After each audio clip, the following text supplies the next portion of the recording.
The problem is when you say, okay, left-wing populist, what's your solution? We talk about social democracy, curbing corporate power, using regulations. They will still say the solution is tax cuts for the rich and corporations and all the same stuff. So my instinct is, and tell me if I'm wrong. I want to hear, I'm open to having my mind change. My thought is, even if we really were in agreement about the problem, once we get to solutions, we're not even at all on the same page.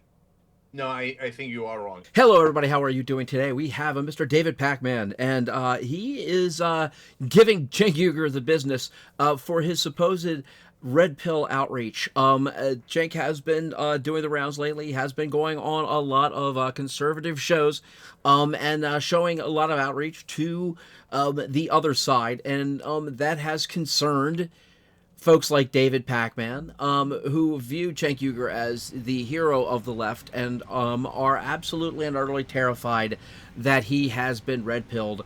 And so we are going to listen today as David Pakman grills Cenk Uygur for his supposed red pill outreach. Like, there's so many things that you asked. I know I'm taking a while, but I do want to address the other things, because the idea that you're helping them or legitimizing them is absurd.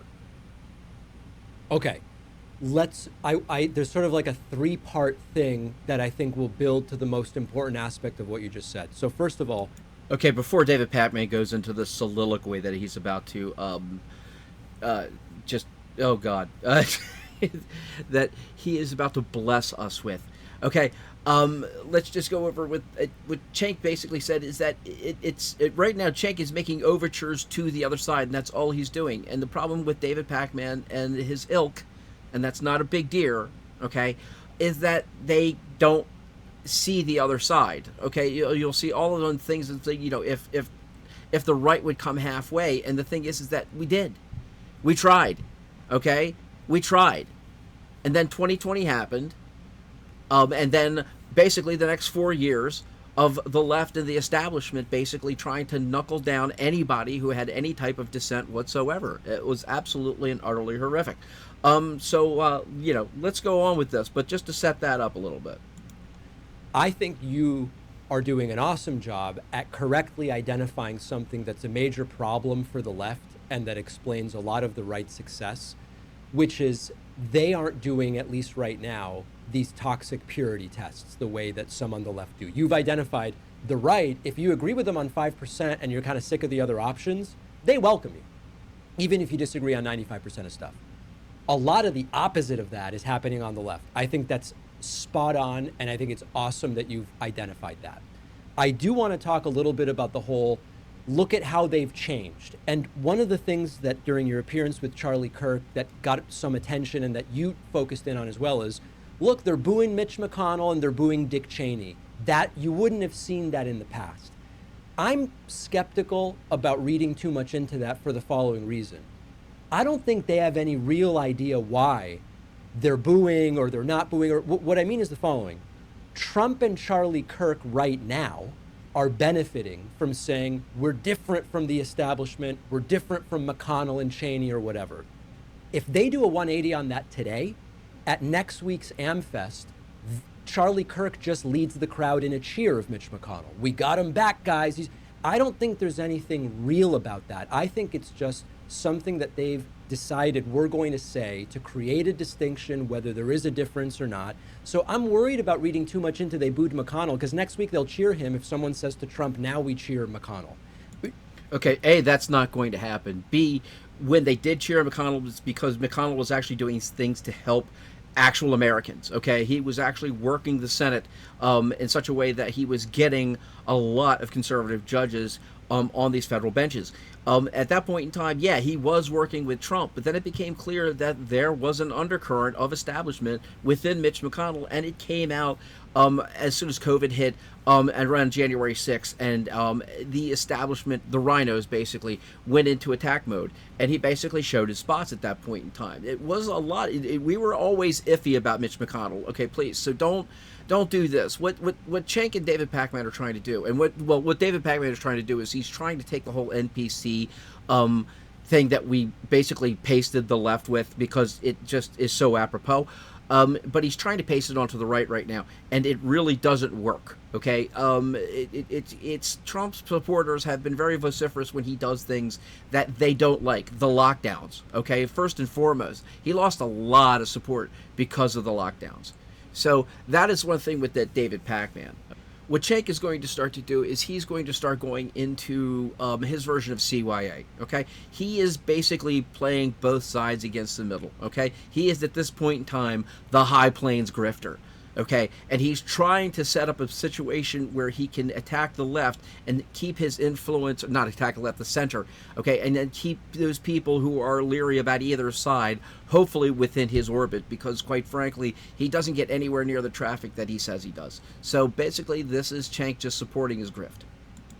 You may agree, you may disagree. Let me then do the part 3 of kind of where my mind is on this. I would argue that whether or not they cheer McConnell or whatever, even if we agree about the problem, the risk of the populist rhetoric as a uniting force is that the solutions are different, even if we agree on the problem. So I'll give you an example. You, I, some of the people at AmFest, we're worried about the power of the establishment and elites, the recalcitrant centers of power that are corrupt, and we're sick of them and all of that. We would identify the problem with almost the exact same language that the crowd at AmFest would. The problem is when you say, okay, left-wing populist, what's your solution?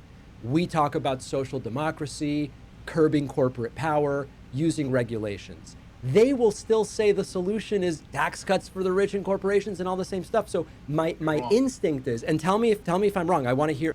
Okay, so David Pakman, again, is following within the good old tried and true leftists of basically pasting on how they work onto their opponents. Okay, and it's not it works to a certain extent, but at this point in time, it's starting to drive away more people than are basically accepting into it. But again, David Pakman is trying to basically gloss over basically the left's depredations and paste them back onto the right. You know, I'm open to having my mind change. My thought is, even if we really were in agreement about the problem, once we get to solutions, we're not even at all on the same page. No, I think you are wrong. And it's very understandable because what you're describing is exactly what's happened throughout history, right? Okay. So that's the... And basically what has gone on through history, and that's a point I missed in that last little soliloquy of mine, I'm very sorry, is that their talking points always amount to Marxism. Okay, as soon as you go into all the 3 things that he just absolutely said, and one of the second one, as far as corporate injustice and all that kind of stuff, a lot of us agree with that one thing. But the other 2 points, pure Marxism. Okay, and when the left always counters with Marxism, of course, there's going to be a wall set up, and no movement is going to be made. Media and political ecosystem that we all grew up in. So again, that's why I understand people's concern. Like, whoa, wait, no way. All the Republicans I've known my whole life are immovable, right?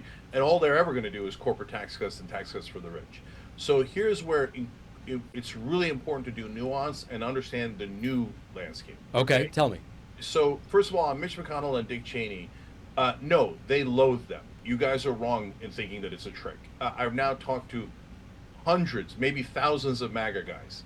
They're not... Forget the hosts. When I talk to the individuals, the actual voters, the base, they have no incentive to lie. Have you ever met a MAGA guy? Yeah. I don't think they're lying. I just think it's been several years of MAGA saying we don't like these guys, so they're on board. But if that changes, they'll just change their minds. No, they won't.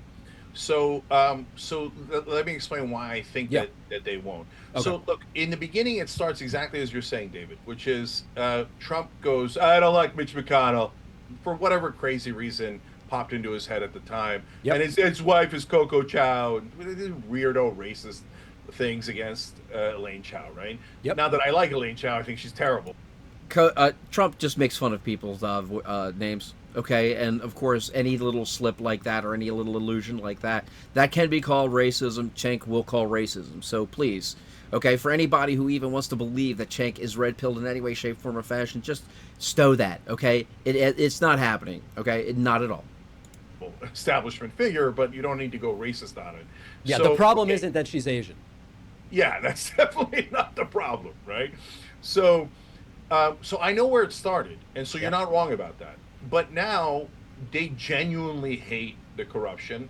and they could explain. So when I say like, oh, Mitch McConnell, they don't. When I get into the longer discussions, AmFest was really tiny, right? You get into a 3-hour conversation on Patrick Bet-David or Tim Pool show or whatever. They all go, no, no, no, no. I know he takes $1 billion from corporate donors and serves corporate donors.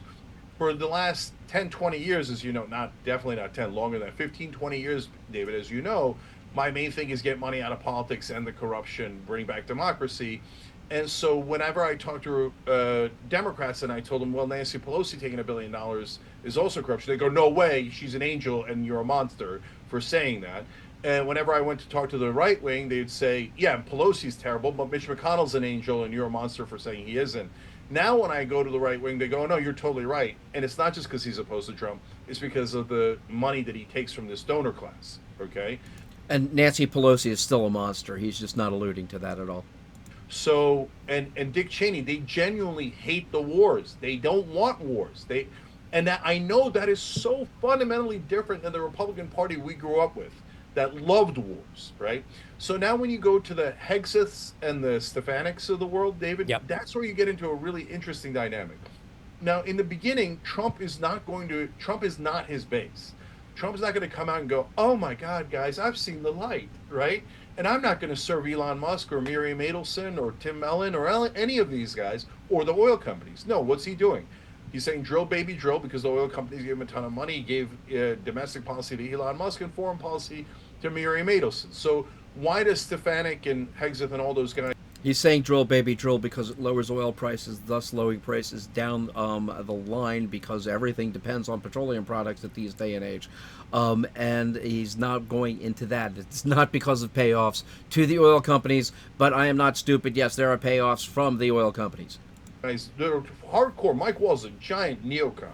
Yes. Why are they in the Trump administration? Because Trump's doing what every politician does, kissing the ass of his donors, and that's how he's going to start. And if his base doesn't challenge him, that's how he's going to end. Did the base challenge him last time? Like, what evidence do we have this time they'll challenge him? So that's what I'm getting to. So, David, you're right. In the first term, which now was a long time ago, Yep. The base didn't challenge him at all. Okay. Which is an absolute and utter lie. Again, Cenk always banks on the fact, okay, that people are basically house cats and forget things from a day-to-day basis. If Trump said something, they parroted it and it was over, right? Yep. Now, when I go on those shows or I put on X, hey, you know that Rubio, Stefanik, Walz, and Huckabee are neocons and they're going to try to drive you into war. Wall of thousands of comments. You're totally right. We're worried about it. We trust Trump. Let's see how it goes. But we got an eye out for it. Like, they're totally aware that they're neocons and they don't like it. So Hegseth's a different animal because he's partly neocon and partly like meathead, and they like the. Actually, I don't know, maybe tall, good-looking, accomplished war hero, everything that Cenk could never have been, never will be, and of course hates completely. Oh, and white, which is exactly why Cenk hates him. The aggro part of Hegseth and the military part. Yep. But they're not going to like the neocon part. And if I'm right about any of this, Yeah. war is where it breaks, where the base then says to Trump, no, brother, we told you anti-war. We didn't go tell you to help Israel invade Iran. No. I'm not even sure about this, and I think this is really, I don't know that this is an ideological disagreement. I just don't know that we're on agreement on the facts. I'll give you a counterexample to what you're talking about. Yesterday, Trump does this crazy press conference at Mar-a-Lago. During this press conference, it was like 30 minutes long, he suggested taking Greenland and the Panama Canal with military force, taking Canada with economic force, and unleashing. Okay, again, as always, the left does not tell you the entirety of what happened. Trump just said, I don't rule it out, okay? Trump is not stupid, okay? He knows that if he takes away the stick, all right, that people won't do what he asks. And honestly, again, he's working for America, and he's about as anti-war as you could get. So at this point in time, I think he's believing more or less that America basically just, let's say, warming up the war machine would be enough to get somebody to maybe say, okay, let's talk. Hell on Gaza or allowing hell to be unleashed. That doesn't sound very anti-war. And when you look on the truth socials and everywhere else, it's people defending it, memes about all of the Americas in an American flag.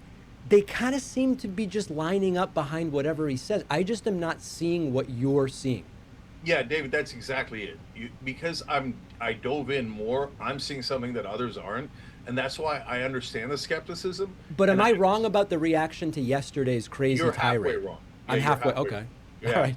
So I know I'm out on a limb here because believing that the right wing is going to turn on Trump on specific issues Yep. where they have disagreement when they've never done it before, I get that I'm taking a risk by saying that they're going to do that, right? I question whether there is disagreement. There is. So that's what I'm saying. So, and we're all going to find out with our own eyes and ears Yep. if I'm right or wrong. Right? And there you have it, everybody. That is Cenk getting grilled by David Pakman for his red pill outreach. I mean, honestly, as I said before, there is no outreach. There is no Cenk getting red pilled or anything like that. Cenk is basically playing both ends against the middle and just keeping himself relevant just to keep the money stream in, because that's all Cenk's about.